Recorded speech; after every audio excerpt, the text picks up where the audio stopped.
Siapakah sosok bapak pedagang es keliling yang diolok Gus Miftah? Nama bapak itu adalah Son Haji. Ia akrab dipanggil Pak De dan punya 2 anak. Dilansir dari Tribun Jakarta, Son Haji dulunya adalah tukang kayu. Namun karena kecelakaan akhirnya beralih menjadi tukang es dan jual air mineral. Banyak netizen yang prihatin kepada Son Haji usai video dirinya katai goblok oleh Gus Miftah viral.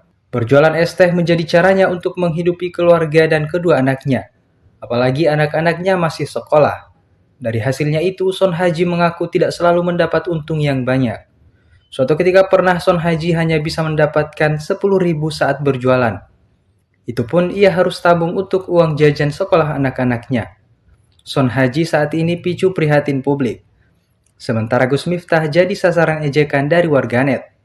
Utusan khusus bidang keagamaan presiden itu pun sudah melayangkan permintaan maaf kepada Son Haji. Ia juga mengunjungi langsung kediaman pedagang es teh itu di Kecamatan Gerabak, Kabupaten Magelang. Gus Miftah berjanji akan menggelar pengajian di kediaman Son Haji nantinya.